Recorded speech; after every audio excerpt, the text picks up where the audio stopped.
Wake up, baby. You're worrying me. Please, wake up already. Oh, okay. Oh, that's it, darling. One eye at a time. Absolutely no rush. Do you want me to start brewing you coffee or something sweet? Oh, yeah. You're probably not conscious enough to answer that yet. I should probably stay true to my word and actually let you get to consciousness before drowning you in questions.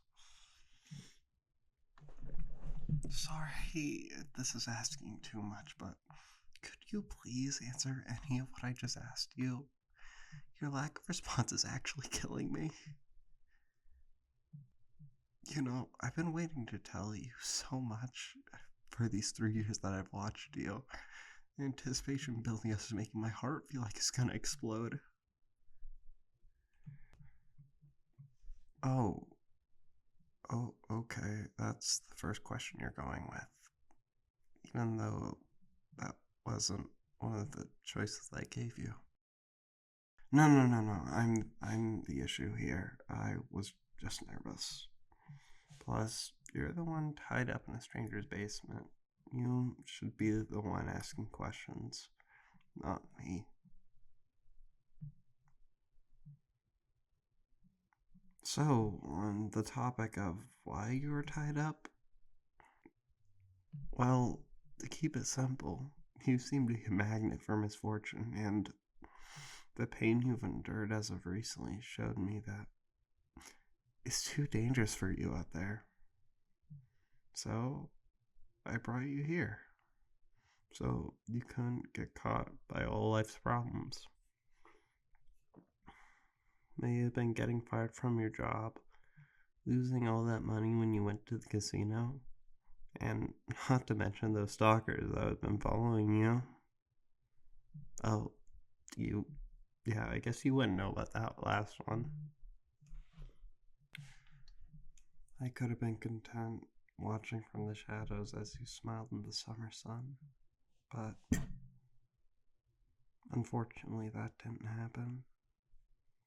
People were not good to you, and life was simply unfair. And even then, you stayed so radiant, even though all the pain you endured.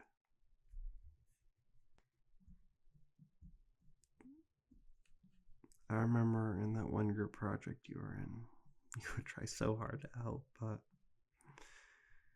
because you didn't speak often, people just brushed you off as dumb. I know you're not, though.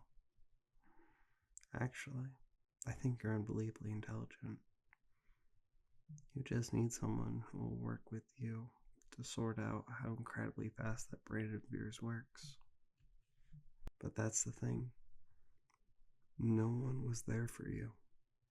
Your parents, friends, and even worse, yourself. When I noticed you only wearing long sleeve shirts for months straight, I nearly lost control.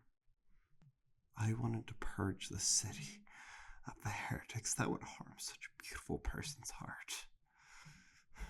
This world is so lucky I love you enough to push those feelings aside. I know you.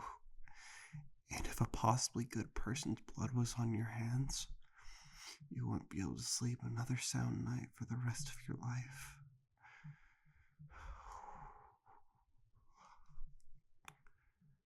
I'm good. Sorry about that. I made it a little heavy. Sorry to push all that on to you, but I know this is our first time meeting, so I decided to go the extra mile for the first impression. Look at who I brought you. Shh. Darling, calm down. Those were undeniably bad people, so don't think too much of their deaths. See? I even put them in plastic shopping bags so that you didn't have to see the gore of it all. But I made sure they were just transparent enough for you to see the outlines, though.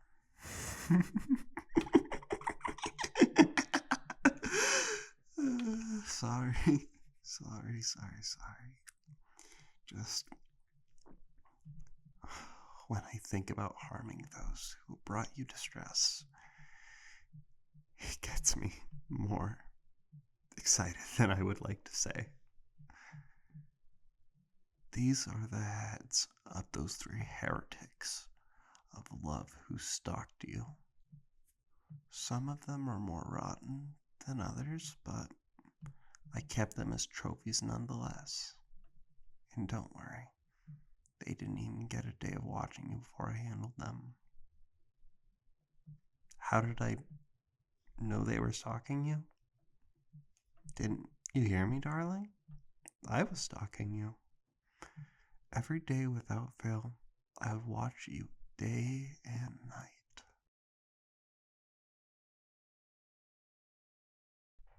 Aren't I just like them?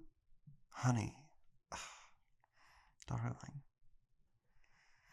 can we not throw around such words? I wouldn't have killed them if they were like me. Before taking someone's life, I'm always sure to understand them.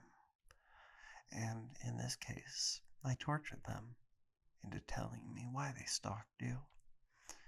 And each one was the same. Each one of themselves calling themselves a Yandere, claiming their actions to be justified under the guise of love, planning to kidnap, harm your loved ones, and so much more. That is no love, my dear. That is just a child begging to play with a toy that isn't theirs. No one, and I mean no one, gets to treat you as an object. Because that's not where your happiness lies. You need to be cared for, free, loved. Those other guys couldn't give you due to their twisted perception of love. Every decision they made was because they couldn't live without you. The decision that I made was because I saw you couldn't live without me. And I was right, darling. You haven't struggled much, like I would presume your average victim would, opting to listen to what should be a madman's story. God, I know I shouldn't gush, but I love how open-minded you are. I feel like with you, I could find billions of ideas never even thought over, just for how calm our conversations can be. A life with you would be one of self and world discovery. I think by the time that our union ends with our graves next to one another, we would have found new ways to love never even thought possible, simply because I think we would understand that our love would be different than everyone else's. Oh, God. I just can't help it whenever I think about us. It's a primal urge to tell you these things I wish us to do. All the things I think we could find. I used to watch fairy tales and think how childish the power of love was in shows, but I was wrong. Oh, so wrong. Because now, in this moment, I believe that we can and will do everything our hearts may whim us to do. Oh, God. You know, I hate the yandere trope so much, because it feels so stuck in one place. I guess I'd be considered a yandere to most, but others I should relate to infuriate me to no end. Because all I want to do is see you smile, even if it causes the world to burn around me at its expense. See, it won't burn around you, because I would never let you experience the harshities of the flame. So, it'd be a more relaxing heat to you. I'm getting caught in semantics, though.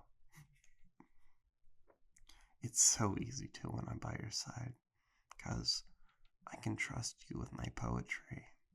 But then again, calling it that might be giving myself too much credit.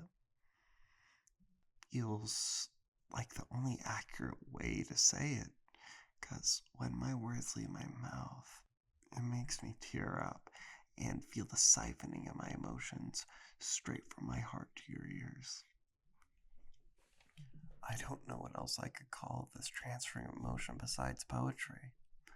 I just love you so fucking much, and it hurts for so long, because all this emotion that had been etched into my heart for years finally has an outlet, and that outlet just so happens to be my one and only true love.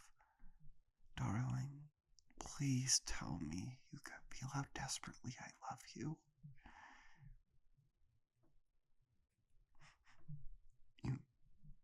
You, you can?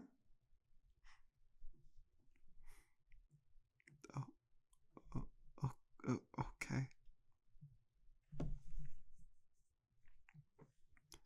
Then I trust you.